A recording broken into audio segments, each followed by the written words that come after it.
Aloha, I'm Kanoa Leahey, and welcome once again to Ka Pewa by Hawaii Community Foundation, where we engage with some top experts and community leaders to establish some dialogue around the more challenging issues that face the state of Hawaii. Today, we continue our discussion about the housing crisis, specifically on the island of Maui.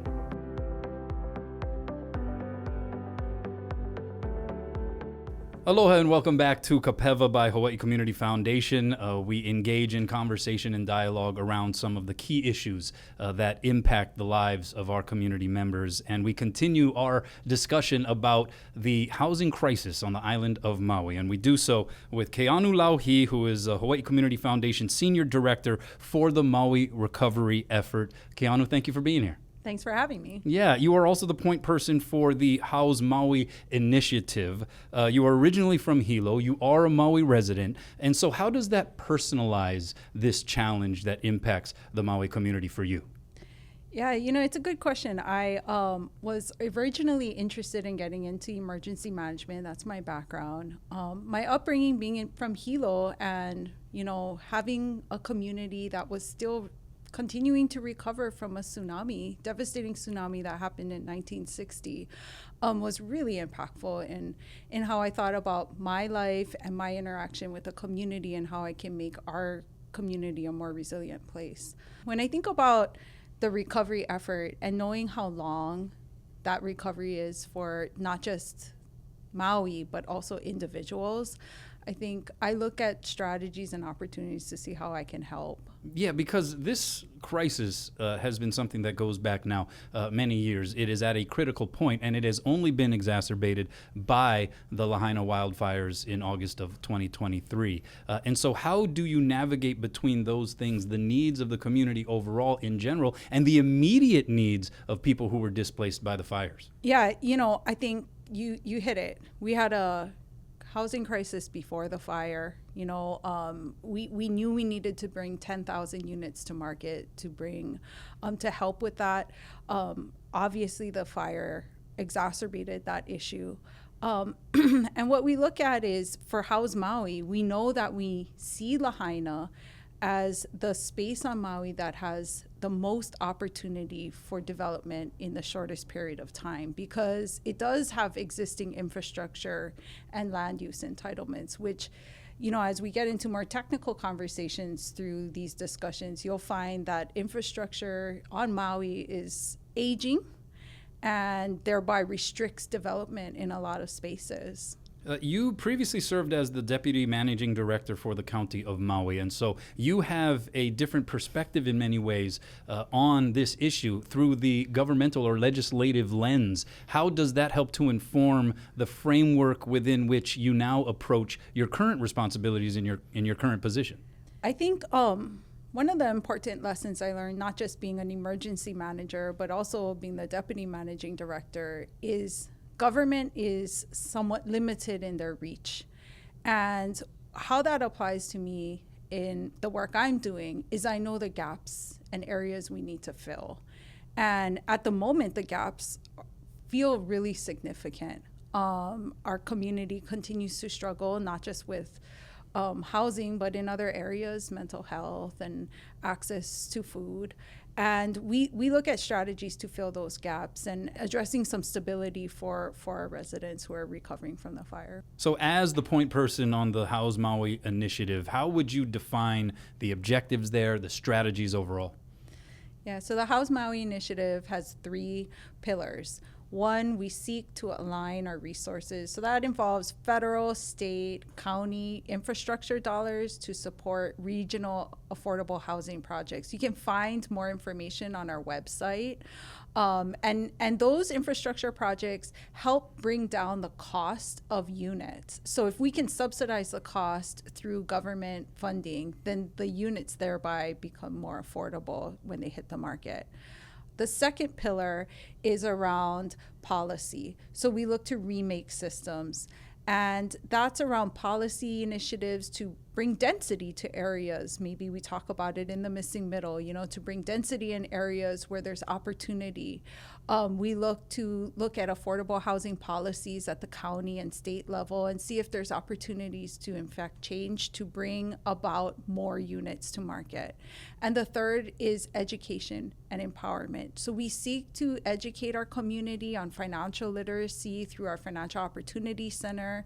And the person here, or the organization here on Maui, is Hawaii Community Assets. And they really want to get our buyers, local buyers, ready to purchase a home when it hits the market. What other obstacles do you encounter here as you project forward with the House Maui Initiative? Yeah, we do have regulatory challenges because this community is such a special place to live in. It's part of what protects our island community and that unique characteristic of living here. But with that, we also face challenges with workforce, right? So when we look at Lahaina, who's going to rebuild all these homes? How are we going to do that with the workforce given? And we have supply chain issues that continue to plague, like, buying a washing machine can take months now. Post-COVID, we just have these supply chain issues that we haven't been able to resolve. And with that, we have price escalation. We are located in the most geographically isolated place on earth, and with that comes prices that are much more expensive than our counterparts on the continent. How would you describe the relationship between housing and recovery, the recovery efforts from the wildfires in Lahaina? How much do they go hand in hand, and how much does one aspect of it affect the other? Yeah, so we have, House Maui has regional plans. And what we did was we took a look at our West Maui regional plan, and we reprioritized affordable housing developments that burned in the fire. And so the House Maui strategy has adopted housing recovery as part of its strategy for West Maui. So it's completely tied together. And, bringing affordability to our Maui residents is important, but also housing stability. 80%, it's estimated that over 80% of the affected community were renters. So those were not homeowners. And how do we solve for that issue? And so we have to look at strategies to compel landowners to be a part of the solution. You've listed a number of challenges and potential obstacles here in what you are endeavoring to do. But what, as you approach this incredible challenge, provides you hope? What provides you that spirited motivation?